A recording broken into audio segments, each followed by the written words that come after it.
కృష్ణదేవరాయ గారికి కూడా ఎందుకు ఇలా చేయాల్సి వస్తుందంటే, కృష్ణదేవరాయ గారికి విడుదల రజనీ అంటే కోపం కొంచెం ఎక్కువేనండి, ఎక్కువ కోపమే. ఎందుకో నాకు కూడా కారణాలు తెలీదు, కానీ రకరకాల కారణాలు ఆయనే అనుకుంటాడు, రకరకాల కారణాలు ఆయనకే ఉన్నాయి. సరే, ఎందుకంటే దానికి కూడా కథ ఉంది, అది కూడా చెప్తా. అయితే ఆ కథ ఏంటంటే,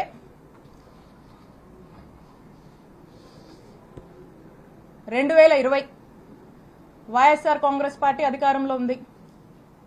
సెప్టెంబర్ 2 వైఎస్ఆర్ గారి వర్ధంతి. ఆ రోజున గురజాల సర్కిల్,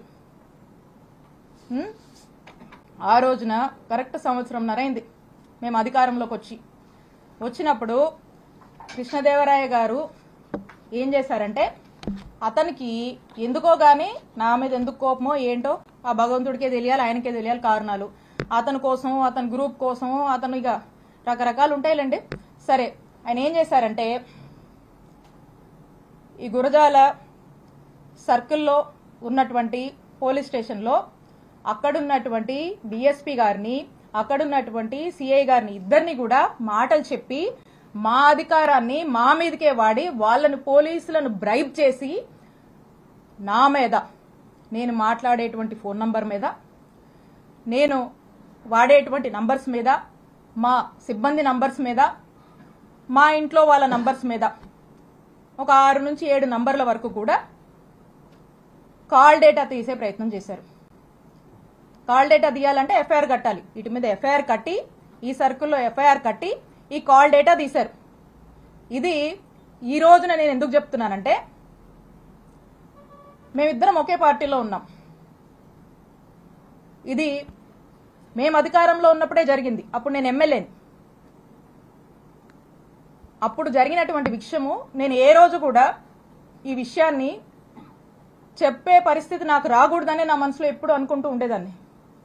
కానీ ఈ రోజున నేను ఏ తప్పు చేయకపోయినా, ఈ రోజున నన్ను బాధ పెట్టి, నా కళ్ళల్లో ఏదో కన్నీళ్లు చూద్దామని, నన్ను ఇబ్బంది పెట్టి హింసిద్దామని చెప్పి ఈ రోజున వరుస పెట్టి నన్ను టార్గెట్ చేస్తూ నన్ను ఇబ్బంది పెడుతున్నప్పుడు చెప్పక తప్పట్లేదు. కాబట్టి ఈ రోజు నేను చెప్తా ఉన్నా, ఆ రోజున మేము ఒకే పార్టీలో ఉన్నాము. వైఎస్ఆర్ కాంగ్రెస్ పార్టీ ఇంటిగ్రిటీ కోసం నేను ఆ రోజు నోరు విప్పలేదు. ఈ రోజున కూడా నేను చెప్పాలనుకోలేదు, కానీ చెప్పే పరిస్థితులు ఏర్పడ్డాయి కాబట్టి నేను చెప్తా ఉన్నాను. ఒకసారి ఆలోచన చేయండి, ఒకే పార్టీకి సంబంధించినటువంటి ఎంపీ, అక్కడున్నటువంటి ఒక బీసీ మహిళ, ఒక ఎమ్మెల్యే మీద కాల్ డేటా తీస్తారండి? కాల్ డేటా అనేది ఒక వ్యక్తి ప్రైవసీకి సంబంధించినటువంటి విషయం. నా ప్రైవసీ అంటే నా జీవితం, నా వ్యక్తిగత జీవితంలోకి రావాలనేటువంటి ఎందుకంత నీచపు ఆలోచన వారికి వచ్చిందో నాకు తెలీదు. నేను ఒక్కసారి అడుగుతా ఉన్నాను, ఈ రాష్ట్రంలో ఇంతమంది అన్నల్ని, తమ్ముళ్ళు ఉన్నారు, వాళ్ళని నేను అడుగుతా ఉన్నా, ఒక్కసారి ఆలోచన చేయండి. మీ ఇంట్లో ఒక ఆడపిల్ల ఉంటే, మీ భార్య అయినా, మీ చెల్లి అయినా, మీ అక్క అయినా, మీ ఇంట్లో ఉండే ఆడవాళ్ళ కాల్ డేటా ఎవరన్నా తీస్తే ఏంటండి? మీకెంత బాధ అనిపిస్తుందండి? మీకెంత కడుపు కాలుద్దండి? అలాగే మీరు కాల్ డేటా తీసినప్పుడు నా కుటుంబ సభ్యులు కూడా అలాగే ఫీల్ అయ్యారు. ఇంత నీచుడా కృష్ణదేవరాయలు అని చెప్పి అందరూ ఫీల్ అయ్యారు. ఇది మా అధిష్టానానికి తెలుసు, మా పార్టీలో ఉన్నటువంటి పెద్దలకు తెలుసు, అప్పట్లో ఉన్నటువంటి మా పోలీస్ అధికారులకు కూడా తెలుసు. కానీ ఎప్పుడు బహిరంగంగా ఈ విషయాన్ని నేను బయటికి చెప్పే ప్రయత్నం చేయలేదు. ఇది జరిగినప్పుడు మా నాయకుడు జగన్మోహన్ రెడ్డి గారికి ఇంత మీన్ మెంటాలిటీ ఉన్నటువంటి ఈ వ్యక్తి ఈ విధంగా నన్ను ఇబ్బంది పెట్టి ఈ విధంగా చేశాడు అని చెప్పి, కాల్ డేటాలు తీస్తాడా అని చెప్పి నేను మా ముఖ్యమంత్రి గారికి షేర్ చేసుకున్నప్పుడు, 4 గోడల మధ్య జరిగినటువంటి విషయం. మా ముఖ్యమంత్రి గారు మహిళా పక్షపాతి, మహిళలంటే ఎంతో గౌరవం, 2 ఆడపిల్లల తండ్రి. ఆ ఇంట్లో ఆ 2 ఆడపిల్లలకు, ఎవరికైనా ఒక మహిళకు జరిగితే, వాళ్ళ ఇంట్లో మనుషులకు ఎలా జరిగితే ఎలా మనం బాధపడతాం, మన విషయంలో మనం ఎలా బాధపడతామో, నా విషయంలో కూడా మా నాయకుడు జగన్మోహన్ రెడ్డి గారు ఆ రోజు అంతే బాధపడి ఇమీడియట్ గా అక్కడ ఉన్నటువంటి ప్రభుత్వ అధికారులకు, పోలీస్ అధికారులకు ఇన్స్ట్రక్షన్ ఇచ్చి ఇమీడియట్ గా నెసరీ యాక్షన్ తీసుకోమన్నారు. ఇమీడియట్ గా నిమిషాల్లో ఆ రోజు ఇక్కడ పనిచేసినటువంటి డిఎస్పీని, ఇక్కడ ఉన్నటువంటి సిఐని పిలిచి పోలీస్ అధికారులు మాట్లాడితే, ఆ పోలీసులు ఏం స్టేట్మెంట్ ఇచ్చారండి? upon the pressure of Honorable MP Narsarawpeta Lavu Krishnadevarayalu, upon his instructions మేము ఇది తీయాల్సి వచ్చింది అని చెప్పారు. నిమిషాల్లో సస్పెండ్ అయ్యారు ఆ పోలీసులు. ఇది చాలా మందికి తెలుసు.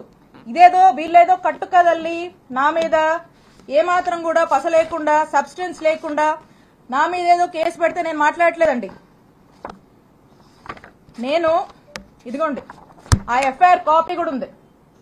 మా నంబర్ల మీద తీసినటువంటి ఎఫ్ఐఆర్ కాపీ ఇది కూడా ఉంది, ఎవిడెన్స్. అక్కడున్నటువంటి డిఎస్పీ అక్కడున్నటువంటి సిఐ సస్పెండ్ అయ్యారు. అది అందరికీ తెలుసు.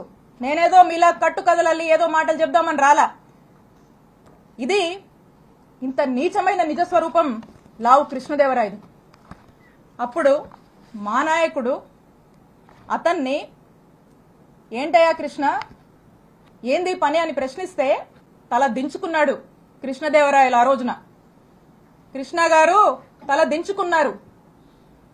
తన తల తీసేసినట్టయింది ఆ రోజున మా నాయకుడు జగన్మోహన్ రెడ్డి గారి దృష్టిలో ఇతను చేసినటువంటి ఈ తప్పుడు పనికి, ఒక మహిళా ఎమ్మెల్యే కాల్ డేటా తీసినటువంటి తప్పుడు పనికి అతను ఆ రోజున మా నాయకుడిలో కృష్ణదేవరాయలు అనే వ్యక్తి మీద నమ్మకం కోల్పోయాడు అతను చేసిన తప్పు వల్లే.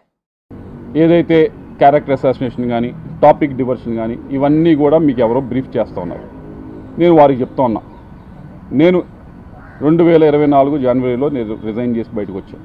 ఆ రోజు నుంచి ఇప్పటిదాకా నేను ఏ ఒక్క వ్యక్తి గురించి కానీ బయట కానీ మీడియా ముఖంగా కానీ పబ్లిక్లో ఎలక్షన్స్ టైంలో కానీ ఎలక్షన్స్ అయిపోయిన తర్వాత కానీ ప్రైవేట్గా కానీ ఎక్కడా కూడా నేను ఏ వ్యక్తి గురించి మాట్లాడింది లేదు. ఏ వ్యక్తి గురించి తప్పుగా ఎవరి దగ్గర మాట్లాడింది లేదు. కానీ ఈరోజు ఎవరైతే మీరు వెనకమాల నుంచి మాట్లాడిస్తూ ఉన్నారో, ఎవరైతే మీకు ఈ టాపిక్ డైవర్షను క్యారెక్టర్ అసాసినేషన్కి ట్రై చేస్తూ ఉన్నారో, నేను వారికి చెప్తా ఉన్నా, ఇప్పటిదాకా నేను రిస్ట్రైన్గానే ఉన్నాను, నేను ఎక్కడ మాట్లాడలేదు. కానీ ఈ రోజు నుంచి నాకు కూడా ప్లాట్ఫామ్స్ ఉంటాయి, నేను మాట్లాడే అవకాశం వస్తుంది, నాకు చాలా అవెన్యూస్ ఉంటాయి. వచ్చిన అవకాశంలో వచ్చిన ప్రతి ప్లాట్ఫామ్ మీద వచ్చిన ప్రతి అవెన్యూలో కూడా నేను మిగతా వాళ్ళలాగా ఏదో బూతులు తిట్టే కార్యక్రమం నా వల్ల కాదు, నాకు చేత కాదు. లేకపోతే మిగతా వాళ్ళలాగా ఈవిడ చెప్పినట్లు నిన్న అబద్ధాలు చెప్పడం అనేది నాకు చేత కాదు. నేను నిజమే చెప్తాను. ఏదైతే ఉందో ఆ ఫ్యాక్ట్స్ మొత్తం మేము బయటికి చెప్తాను. ఈ విషయమే కాదు, చాలా విషయాల గురించి మాట్లాడతాను, పేరులతో సహా తీసుకొని మాట్లాడతాను. ఇది ఎంత దూరం వెళ్తుందో చూసుకున్నాం. మీ అందరికీ చెప్పేది ఒకటే, మీ వెనకమాల ఎవరైతే ఉండి మాట్లాడుతున్నారో వాళ్ళు చెప్పేది ఒకటే, మీరే మొదలుపెట్టారు, ఇప్పుడు దీన్ని మేము ముందు తీసుకెళ్తాం. తప్పకుండా దీనికి తగిన విధంగా సరైన సమయంలో తప్పకుండా వచ్చిన అవకాశాన్ని ప్రతి ఒక్కటి ఉపయోగించుకొని పేరులు తీసుకొని కూడా మాట్లాడతా అని చెప్పి మీ అందరికీ కూడా తెలియజేసుకుంటాం.